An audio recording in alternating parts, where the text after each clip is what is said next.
was driving back, and I was thinking about everything that has happened. And a saying just kept going through my head, and I couldn't remember where I heard it. But it says, the heart is not judged by how much you love, but by how much you are loved. And that's Dad. Everyone that he's touched, everyone who knows him, loves him. And in case you're wondering where that quote came from, it was from The Wizard of Oz, and it was the wizard to the Tin Man. But what was it about Dad that made him so unique? What was it that made him so special? So I started thinking about it, and I came down to 6 different characteristics. So I thought I'd like to walk through those. His first characteristic was his ability to listen. Not just listen, but he really, truly cared what other people were saying. Most people have a tendency as they talk to you, they're thinking about what they're going to respond. Not Dad. Let me give you an example. I have a couple son-in-laws who are quite liberal. And so one of them, Brad, sat down with Dad, and he was talking, and this is when Obama was running for president. And he was talking about everything that Obama could do. And Dad sat there and listened, and he listened, and he listened. And when he was done, Brad was really impressed. He said, wow, I had no idea that your dad was a liberal. And he just was, he thought this was great. And he said, John, I'm really impressed. And Dad looked at him and said, well, actually, I hate the son of a bitch. But I wanted to know why you feel the way you do. And if we all took that and how important that is. The second quality that he's got was humility. Here's a man who was truly a world-class athlete in 2 sports, track and baseball. He became a senior executive of one of the largest and most influential corporations in the world.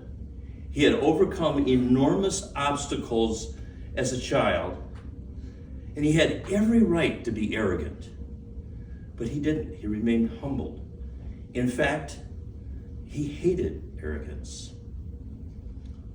When I lived in Seattle, one time we were playing golf, and afterwards he went into the bar, and I went out to the parking lot, and I came back, and he was sitting there with a drink in front of him, and this lady was walking away, and I said, Dad, what are you doing? And he said, well, this lady came up to me and asked me, what are you doing here? I said, I'm here with my son. And she goes, well, what do you do for a living? He goes, oh, that's kind of weird. He goes, well, actually, I'm an unemployed auto worker. She said, oh my God, you poor man. Let me buy you a drink. So here is a guy that all these things, and he referred to himself as an unemployed auto worker. If you ask Dad what his greatest moment in athletics would be, it'd probably be playing with Arnold Palmer. And he had a unique ability to make people like him. And I was fortunate enough that I was in college at the time, and I drove back, and I walked those 18 holes of golf with him and Arnold Palmer. And there was a hole, maybe it was about 14 or 15, par 5. And for those of you who don't know, Dad was a lousy golfer, but he loved it. It was a par 5, Dad's line 3 in front of the green, Palmer's on in 3. Dad chips up and goes in the hole, makes a birdie. And Palmer was very happy, and Dad's elated as you can. So on the next tee, they tee off and walking on the fairway, and Arnie walks up to him and says, and puts his arm on his shoulder and says, John, what are you doing afterwards? Of course, Dad's all excited, you know. What, Arnie? You know, he's thinking maybe from dinner or something. Arnie goes, you think maybe you could give me a chipping lesson? This is the greatest golfer in the world, but Dad had that ability to touch him. His next characteristic is personal accountability. He was never a victim. He never said that life was not fair. He overcame incredible obstacles, as John mentioned earlier. He was poor. He was an orphan. He truly did walk miles to school. I remember him talking one time about, he was complaining to Herman that he only had one pair of overalls. That's the only thing he had to wear to school. So Herman bought him another pair of overalls, exactly the same. About 10 or 12 years ago, he was visiting us, and in our house downstairs, we have a TV set up, and Dad was down there watching television, and he was crying.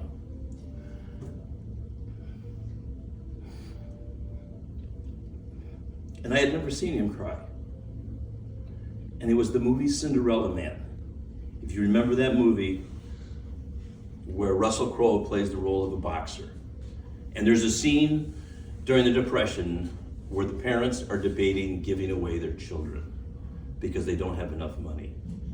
They're eating food over coal. And Dad looked at me and said, "That was my childhood." And when you taste food that's been cooked over coal, it never leaves your mouth. I was almost 60 years old and never heard that story. Knew nothing about it. The other thing about Dad is everything was on his terms. And I mean that in the most positive way. One of the other things he told me was he was a great baseball player. And he was one of the few people to play against the American Negro League. And he did it not because he was trying to make a racial statement. He did it because they were damn good. And he wanted to play against the best baseball players he could. Now, like I said, he always did things in his favor. Now, sometimes they didn't work out real well. And I love this story because, as you all know, John is great at building things. My dad, not so much. There was a case where he wanted to replace the doorknob on the bathroom door. Best story. And he didn't know how to do it. So he took the door hinges off, put the door in the car, took the door to the mall, walked into the mall with the door, and walked into the Ace Hardware. And they fixed it. I think they're still talking about that. But he wasn't afraid of what other people would think. He had to do what he had to do. So that the next characteristic, I would say, is loyalty. His loyalty to Mom, his loyalty to us, his loyalty to his grandchildren. He lived and died with our successes and our failures. He wanted to know everything about us. And what's really unique is he treated us all equally, but entirely different. My relationship with my father is different than John's relationship, which is different than Dave's relationship. Not better, not worse, it's equal, but it's only in Dad's way. And Dad took an enormous pride in learning about our businesses, as John and you can attest. When I was first out of college, I was fortunate enough to become a Dale Carnegie course instructor. And so Dad, who was a senior manager at GM, signed up for the Dale Carnegie course. And he took the Dale Carnegie course because he wanted to know what was going on. As it turned out, the first Dale Carnegie course I ever taught I was a substitute teacher in Dad's class. And when you're teaching Dale Carnegie, what happens is you say, on deck is Johnny and speaking is Liz. Well, I didn't know what to call my dad. Right up to the moment when I finally said, "Come on up, Dad." And that was one of the proudest moments of my life. With Dad, integrity is everything.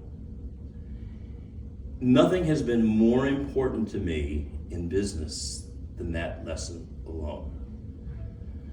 And he told me a story of how he became a plant manager, which was, he was in the accounting department.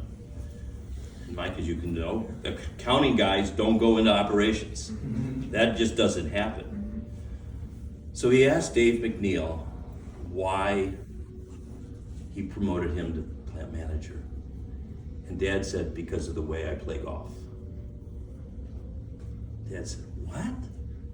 He says, because the way you play golf, you count every shot. You never cheat. You show me someone that cheats on the golf course, and I'll show you someone that cheats in life. And I always remembered that story. And that's the way he lived his life.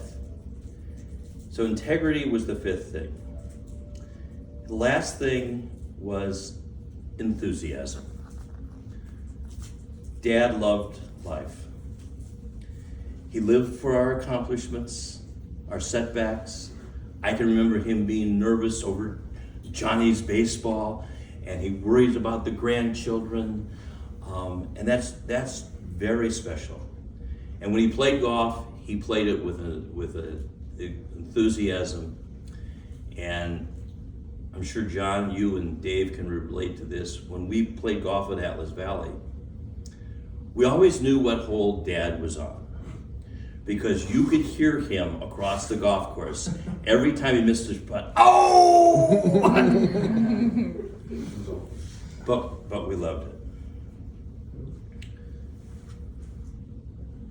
So those are the things that I think made Dad who he is.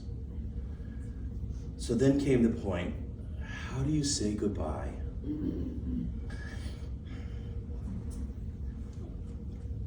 How do you say goodbye to a man who meant everything? And then I realized you don't have to, because he'll always be here. He'll always be here. So my last line is from the movie Gladiator. I will see you again, but not yet.